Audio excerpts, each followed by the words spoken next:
Hi friends, അപ്പോൾ ഇന്ന് നമ്മളൊരു പുതിയ വീഡിയോ ആയിട്ട് വന്നിരിക്കുകയാണ്. അപ്പോൾ ഇന്ന് നമ്മൾ ഉണ്ടാക്കാൻ പോകുന്നത് വയനാടൻ സ്പെഷ്യൽ തേങ്ങാച്ചോറാണ്. ഇത് എൻ്റെ ഉമ്മയൊക്കെ ഉണ്ടാക്കുന്ന അതേ ടൈപ്പിലാണ് ഞാൻ തേങ്ങാച്ചോറ് ഉണ്ടാക്കുന്നത്. എനിക്ക് വേറെ അറിയില്ല ഉമ്മ എങ്ങനെയാണ് ഉണ്ടാക്കുന്നത്. ഞങ്ങൾ തേങ്ങാപ്പാലിലല്ല കേട്ടോ ഞങ്ങൾ ഉണ്ടാക്കുന്നത്, തേങ്ങയൊക്കെ ചതച്ചിട്ടാണ് ഉണ്ടാക്കുന്നത്. അപ്പോൾ അടിപൊളി ടേസ്റ്റാണ്. ബീഫ് കറിയോടെയും ചിക്കൻ കറിയോടെയും പിന്നെ ഇപ്പോൾ കറിയൊന്നും ഇല്ലെങ്കിലും ഞാൻ തിന്നാറുണ്ട്. എനിക്ക് അത്രയ്ക്ക് ഇഷ്ടമുള്ള സാധനമാണ്. അപ്പോൾ നമുക്ക് അതെങ്ങനെയാണ് ഉണ്ടാക്കാമെന്ന് നോക്കിയിട്ട് വരാം. ഈ തേങ്ങാച്ചോറിന് ആവശ്യമായിട്ട് നമ്മൾ മട്ട അരിയാണ് എടുത്തേക്കുന്നത്.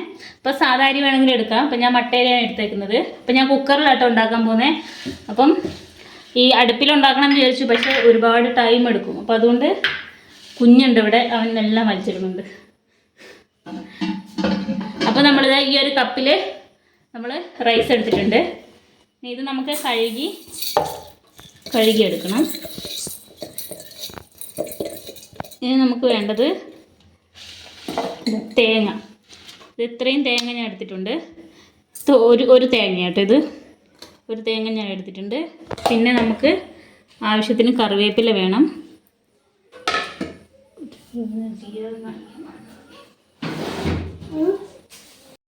പിന്നെ ഇതാ കുറച്ച് വലിയ ജീരകം എടുത്തിട്ടുണ്ട്, അതുകൂടെ വേണം. പിന്നെ കുഞ്ഞുള്ളി അരിഞ്ഞെടുത്തിട്ടുണ്ട് കേട്ടോ. അപ്പം ഇത്രയാണ് ആവശ്യം. ഇനി നമ്മൾ ഈ അരി കഴുകാം. നമുക്ക് അരിയിൽ നമുക്ക് കുറച്ച് ഉലുവ കൂടെ ചേർത്ത് കൊടുക്കാം. ഉലുവ ചേർത്ത് കൊടുക്കാം കുറച്ച്. പണ്ട് എനിക്കിത് ഉലുവ ചേർക്കുന്ന പെട്ടെന്ന് വേവാനാന്ന് തോന്നുന്നു. എനിക്കിതിനെക്കുറിച്ച് വലിയ അറിവില്ല. ഉമ്മയൊക്കെ അങ്ങനെ ചെയ്യുന്നത് ഞാൻ കണ്ടിട്ടുണ്ട്. അപ്പം നമുക്ക് അരി കഴുകി, എന്തൊരു കഷ്ടമാണ് നിന്നെ കൊണ്ട്. അപ്പം നമുക്ക് അരി കഴുകി കഴിഞ്ഞിട്ട് നമുക്ക് കുക്കർ വെച്ച് നമുക്ക് കാണിക്കാം. ഞാൻ അരി കഴുകിയിട്ട് വരട്ടെ. നമുക്ക് ആദ്യം തേങ്ങ നമുക്ക് മിക്സിയുടെ ജാറിനകത്ത് ഇട്ട് കൊടുക്കാം.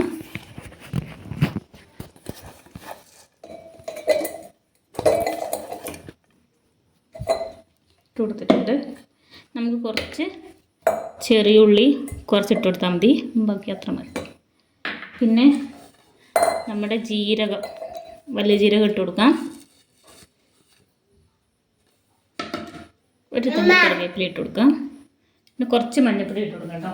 അപ്പം ചിലയിടത്ത് വെള്ള കളറിലാണ് മറ്റേ നമ്മുടെ തേങ്ങാച്ചോറ് കാണുക, പക്ഷെ ഞാൻ കഴിച്ചിട്ടുള്ളത് മഞ്ഞ കളറിലുള്ള തേങ്ങാച്ചോറ് കഴിച്ചിട്ടില്ല. ഞാൻ ഇതുവരെ വെള്ള കളറിലുള്ള കഴിച്ചിട്ടില്ല. അപ്പം ഞാൻ ഉണ്ടാക്കാൻ പോകുന്നത് മഞ്ഞ കളറിൽ. അപ്പം നമുക്കിത് ചതച്ചെടുത്താൽ മതി, അരച്ചെടുക്കണ്ട. ചിലവർ അരച്ചെടുക്കുന്നതാണ്, ചിലവർ തേങ്ങാപ്പാലിൽ ഉണ്ടാക്കുന്നതാണ്. അങ്ങനെ വ്യത്യസ്തമായ രീതികൾ ഉണ്ടാക്കുന്നതാണ്. ഞാൻ ചതച്ചെടുത്തിട്ട് ഉണ്ടാക്കുന്നത്. അപ്പം നമുക്ക് ചതച്ചിട്ട് വരാം. അപ്പോൾ ഞാൻ ചതച്ചെടുത്തിട്ടുണ്ട്. ഇത് ഇങ്ങനെ എടുത്താൽ മതി കേട്ടോ. ജസ്റ്റ് ഒന്ന് ചതച്ചെടുത്താൽ മതി. നമുക്കിതിലേക്ക് ഇട്ട് കൊടുക്കാം.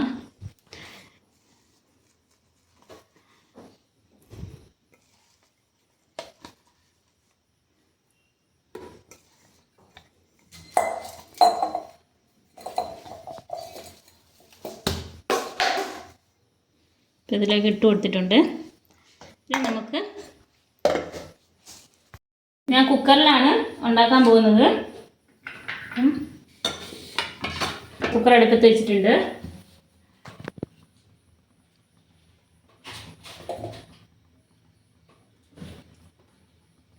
നമ്മുടെ ഒരു ആന കുക്കറാട്ടുള്ളത്, വലിയ കുക്കറാണ്. അപ്പോൾ നമ്മൾ വേറെ കുക്കർ മറ്റേ കുക്കർ ഉപയോഗിക്കാൻ പറ്റാത്തത് കൊണ്ട് നമ്മൾ ഈ കുക്കർ എടുത്ത്. അപ്പോൾ ഇതാ നമ്മൾ എണ്ണ ഒഴിച്ചിട്ടുണ്ട്. ആവശ്യത്തിന് എണ്ണ ഒഴിച്ചിട്ടുണ്ട്. ഇനി നമുക്ക് കുഞ്ഞുള്ളിയാണ് കേട്ടോ. നമ്മുടെ ഇതാ 2 ഏലക്ക, പിന്നെ പട്ട 2 കഷ്ണം, പിന്നെ 2-3 ഗ്രാമ്പും കൂടെ ഇട്ടിട്ടുണ്ട്. ഇനി അതൊന്ന് ചൂടാവട്ടെ.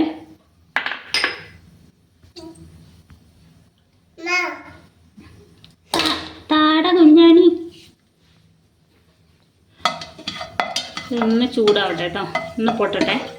എന്നിട്ട് വേണം നമുക്ക് പൊട്ടു ഇതിങ്ങനെ ഒരു പൊട്ടിത്തെറിക്കും. അറിയില്ല, പൊട്ടിത്തെറിക്കും. ഠേ കൊണ്ട് പൊട്ടും. ഠേ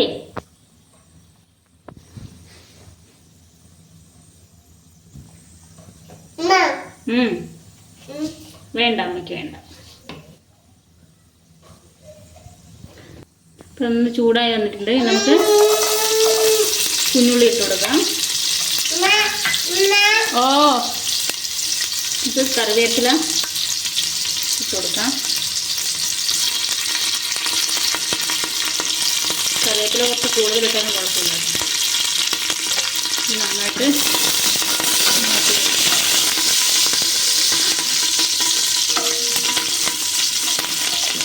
എൻ്റെ കൈ കൊള്ളി.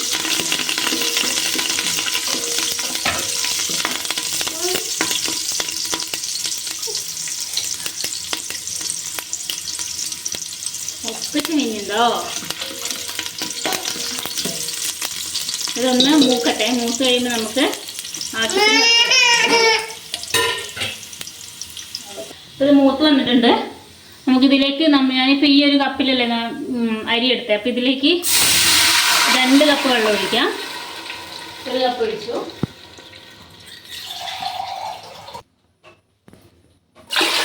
രണ്ട് കപ്പ് വെള്ളം നമ്മൾ ഒഴിച്ചിട്ടുണ്ട്.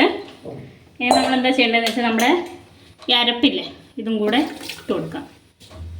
നമുക്ക് നന്നായിട്ടൊന്ന് മിക്സ് ചെയ്തിട്ട് ഉപ്പിട്ട് കൊടുക്കണം കേട്ടോ. പാകത്തിന് ഉപ്പിട്ട് കൊടുക്കാം. ഓ എന്താ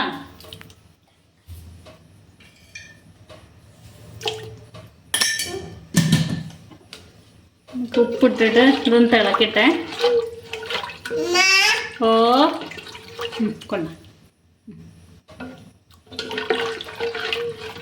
മതി മതി മതി. വലിയ കുക്കറായതുകൊണ്ടാണ് നിങ്ങൾക്ക് അടിയിൽ ഒരു ഇത്തിരി വെള്ളം കാണുന്നേ. 10 കിലോയുടെ കുക്കറാണ്. അമ്മയ്ക്ക് വേണ്ട.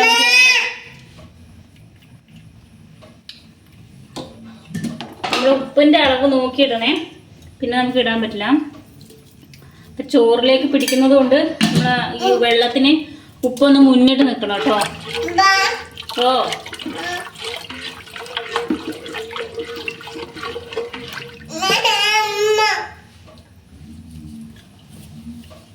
ഒന്ന് തിളക്കട്ടെ. തിളച്ചിട്ട് നമുക്ക് അരി ഇട്ട് കൊടുക്കാം. തിളച്ചിട്ടുണ്ട്, നമുക്ക് അരി ഇട്ട് കൊടുക്കാം.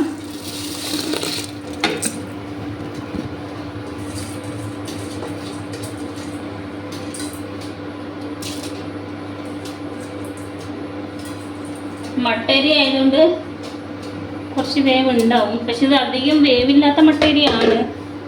ഞാൻ ആദ്യമായിട്ട് അതുകൊണ്ട് ചോറ് വയ്ക്കുന്നേ. ആ നിൽക്ക്. ഇത് നന്നായിട്ട് മിക്സ് ചെയ്യാം. നമുക്ക് ഒരു വിസിൽ മതി കേട്ടോ. ഒരു വിസിലാവുന്നത് വരെ വയ്ക്കാം. ഒരു വിസിൽ മതി കേട്ടോ. ഒറ്റ വിസിൽ മതി. ഇത് പെട്ടെന്ന് ഇത് നമ്മൾ സാധാ ചോറ് വയ്ക്കുമ്പോൾ തന്നെ നല്ല പെട്ടെന്ന് വേവുന്ന അരിയാണ്. നമുക്ക് ഒറ്റ വിസിൽ മതി. ഒറ്റ വിസിൽ വയ്ക്കുമ്പോഴത്തേക്ക് റെഡിയാവും.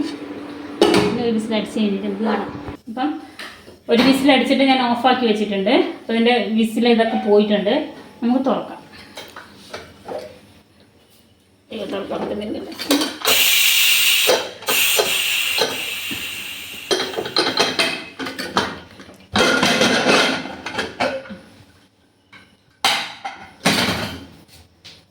അപ്പം നമ്മുടെ ചോറ് കറക്റ്റ് വെള്ളമൊക്കെ കേട്ടോ. ചോറ് നമ്മുടെ ചോറ് സെറ്റായിട്ടാണ്. കണ്ടില്ലേ? ഇതിനി ചൂടായതുകൊണ്ട് ഇങ്ങനെ ചൂടാറി കഴിയുമ്പോൾ റെഡിയാവും. നമുക്കിത് ഒരു പാത്രത്തിലേക്ക് ഇട്ടിട്ട് കാണിക്കാം.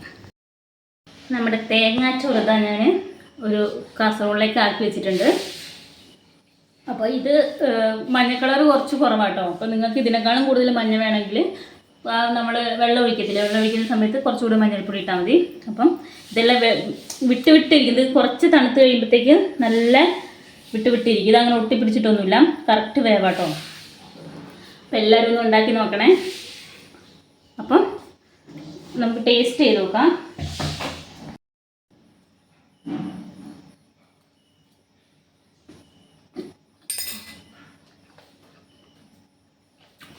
ഉപ്പൊക്കെ കറക്റ്റാണ്, ഫ്ലേവറൊക്കെ കറക്റ്റ് ഇറങ്ങിയിട്ടുണ്ട്. എല്ലാം പാകമാണ്. നമ്മൾ ചോറ് പാകത്തിന് വെന്തിട്ടുള്ളൂ, വെന്ത് അഴിഞ്ഞിട്ടുമില്ല, തീരെ വേവാണ്ടുമില്ല. കറക്റ്റ് വെള്ളമായിരുന്നു കേട്ടോ. അപ്പം ഇത് നമുക്ക് കറിയൊന്നും ഇല്ലെങ്കിൽ ബീഫ് റോസ്റ്റ് ബീഫ് ഫ്രൈ ഒക്കെ ഉണ്ടെങ്കിൽ അടിപൊളിയായിരിക്കും. ചിക്കൻ ഉണ്ടെങ്കിൽ രസം ഉണ്ടാവും. പിന്നെ കറിയൊന്നും ഇല്ലാതെയും വേണം ഞാൻ കഴിക്കാറുണ്ട്, കറിയൊന്നും ഇല്ലാതെ ഞാൻ വെറുതെ കഴിക്കാറുണ്ട്. അപ്പം ഇതെല്ലാവരും ട്രൈ ചെയ്ത് നോക്കണം. അടിപൊളി തേങ്ങാച്ചോറാണ്. അപ്പം ഇതുപോലുള്ള വീഡിയോകളായിട്ട് ഞാൻ വീണ്ടും വരുന്നതായിരിക്കും. അപ്പോൾ അതുവരേക്കും ടാറ്റാ.